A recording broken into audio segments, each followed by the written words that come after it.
Dan saudara, setelah tidak datang dari serangkaian pemeriksaan baik oleh Dewas KPK maupun oleh kepolisian, Ketua KPK Firly Bahuri akhirnya datang memenuhi undangan Dewas KPK. Pemanggilan Firly terkait dugaan pelanggaran etik dari pertemuan Ketua KPK dengan mantan Mentan Syahrul Yassin Limpo.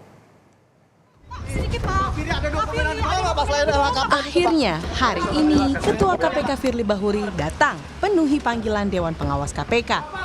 Padahal 2 kali sudah Ketua KPK Firly Bahuri mangkir dari panggilan pemeriksaan Dewan Pengawas KPK. Pemanggilan tersebut terkait dugaan pelanggaran etik dari pertemuan Ketua KPK Firly Bahuri dengan mantan Menteri Pertanian Syahrul Yassin Limpo. Dewan Pengawas KPK pertama kali menjadwalkan pemeriksaan Firly pada 27 Oktober lalu. Dalam kesempatan itu, Firly mengaku tak bisa hadir dan minta dijadwalkan ulang di atas tanggal 8 November. 2 hari setelah mangkir, Firly justru terlihat hadir bermain bulu tangkis di ajang Kasat Cup yang digelar di Gelora Bung Karno, Jakarta. Saat ditanya alasan absennya dari pemeriksaan, Firly justru hanya bilang akan patuh pada proses hukum. Dewas KPK mengeluarkan agenda pemanggilan kedua untuk Firly pada 13 November 2023. Namun, lagi-lagi Firly tidak hadir. Alasannya, ia meminta dijadwalkan pada keesokan harinya, yaitu 14 November. Hal itu disampaikan Firly saat konferensi pers OTT PJ Bupati Sorong. Tak hanya di Dewas KPK, Firly Bahuri juga dipanggil polisi untuk menjalani pemeriksaan kasus dugaan pemerasan terhadap mantan Menteri Pertanian Syahrul Yassin Limpo. Firly pun sudah 3 kali mangkir dari panggilan pemeriksaan penyidik Polda Metro Jaya. Polda Metro Jaya pertama kali memanggil Firly pada 20 Oktober 2023. Melalui surat yang dikirimkan KPK, Firly menyatakan tidak bisa hadir karena ada kegiatan lain. Penjadwalan ulang pun dilakukan pada 24 Oktober 2023. Namun saat itu, ia menolak diperiksa di Polda dan meminta diperiksa di Bareskrim Polri. Ini jadi pemeriksaan perdana bagi Firly Bahuri. 2 panggilan setelahnya, Firly selalu mangkir dengan beragam alasan. Pada jadwal pemeriksaan 7 November, Firly tak hadir pemeriksaan dan memilih roadshow KPK ke Aceh. Di sana, Firly juga nampak makan durian dan ngopi bersama jaringan media siber Indonesia Aceh.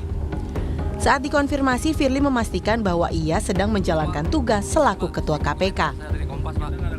Firly bahkan disambut dengan acara tumpengan, sebab 8 November 2023 bertepatan dengan hari ulang tahunnya yang ke-60.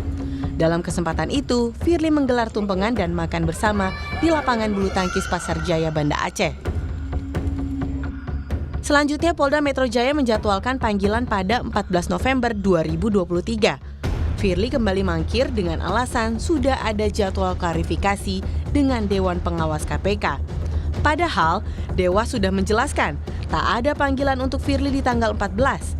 Dewas sebenarnya memanggil Firly pada Senin 13 November. Namun, Firly pun tak hadir dan mengkonfirmasi justru akan hadir di tanggal 14. Kita sudah komunikasikan bahwa saya akan datang tapi bukan hari ini. Karena sebenarnya hari ini jadwal saya adalah menghadiri undangan Dewas. Tetapi Dewas sudah ngirim surat tadi. Bahwa hari ini beliau seluruh Dewas tidak ada. Ya kalau Anda mau ikut ke Dewas, saya mau ke sana ini setelah ini. Pastikan ada nggak? Benar-benar. Tapi surat yang sudah kita terima, di Dewas diagendakan berikutnya. Pemeriksaan hari ini tapi Firly... Loh kan kami kan mengundang, yang harus memberikan konfirmasi kan dari sana kan? Oke. Bener nggak? Berarti kemungkinan besar akan ada penjatuhan ulang pasca hari Selasa, Bu? Ya nanti kita lihat ya. Nanti kalau tidak hadir kan akan didiskusikan di Dewas ya. Pegiat anti korupsi Saur Siagian melihat tindakan Firly yang terus-menerus mangkir seolah menantang penyidik Polda Metro Jaya. Saur mendorong penyidik segera menetapkan status Firly sebagai tersangka. Firly Bahuri itu nantang-nantangin penyidik Polda. Saya tidak tahu bagaimana sangat terang benderang saudara Firly nantangin. Kalau kita lihat jarak Polda kemudian dengan Kuningan, saya pernah paling tidak 10 menit.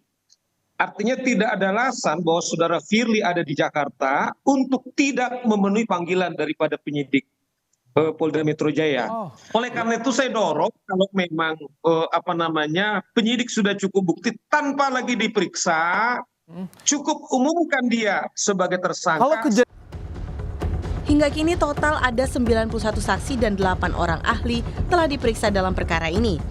Saksi yang diperiksa termasuk pelapor Syahrul Yassin Limpo, sedangkan 8 ahli terdiri dari ahli hukum pidana, pakar mikroekspresi, dan ahli multimedia. Walaupun kasus ini disebut naik ke tahap penyidikan, tetapi polisi belum menetapkan tersangka. Tim Liputan, Kompas TV.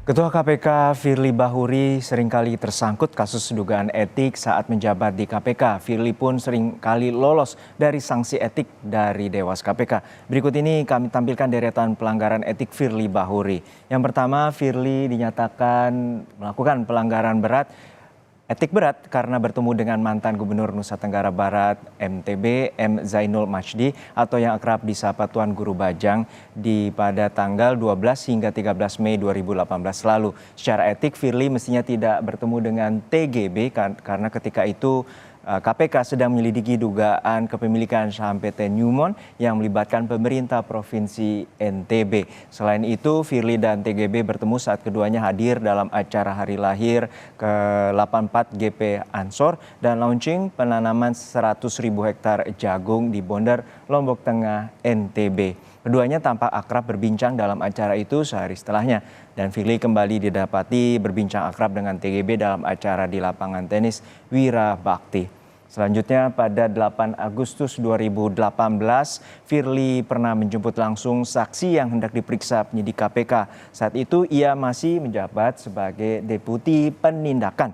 Saksi yang dimaksud adalah Wakil Ketua Badan Pemeriksa Keuangan atau BPK saat itu Bahrullah. Firly mengaku dirinya menjemput Bahrullah di lobi KPK dan sempat mengajak pimpinan BPK itu ke dalam ruangannya. Tak berselang lama penyidik datang ke ruangan Firly untuk menjemput Bahrullah guna melakukan pemeriksaan. Firly saat itu menganggap bahwa perbuatannya hal yang wajar lantaran saksi tersebut merupakan mitra kerjanya. Namun demikian pada September 2019 dia dinyatakan melakukan pelanggaran etik berat karena tindakannya.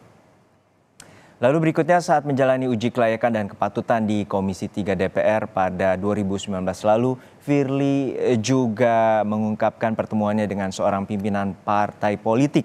Pertemuan itu terjadi di sebuah hotel di Jakarta pada bulan November 2018. Namun ia menyatakan pertemuan itu tidak disengaja. Firly mengaku hadir atas undangan rekannya, lantas bertemu dengan ketua umum partai politik yang kebetulan juga hadir dalam acara itu. Firly tidak merinci nama ketua umum parpol itu, namun ia menyebutkan ia mengenal dekat suami dari ketua umum parpol tersebut.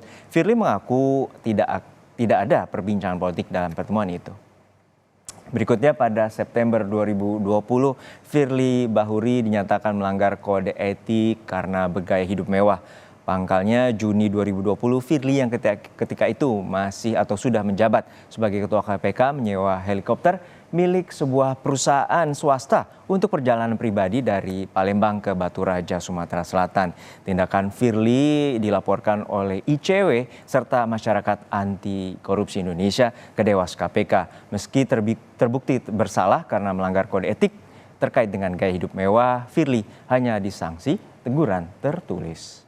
Berikutnya, pada bulan November 2022 lalu, Firly menuai kritik lantaran bertemu dengan Gubernur Lukas NMB yang tengah berperkara di KPK. Kritik datang salah satunya dari Indonesian Corruption Watch atau ICW. Namun demikian KPK memastikan kedatangan Firly di kediaman NMB di distrik Koya Tengah, Jayapura, Papua tidak melanggar etik. Sebabnya saat itu Firly datang dalam rangka pemeriksaan terhadap Lukas. Oleh KPK, langkah Firly itu disebut masih dalam rangka pelaksanaan tugas pokok fungsi lembaga KPK. Berikutnya pada bulan April pada 4 April 2023, Firly dilaporkan ke Dewas KPK terkait dugaan pelanggaran etik. Firly dilaporkan oleh anak buahnya sendiri, yakni Brigadir Jenderal Endar Priantoro yang diberhentikan dari posisi Direktur Penyelidikan. Pemberhentian Endar diduga imbas dari adanya perbedaan pandangan mengenai status berperkara dugaan korupsi Formula E.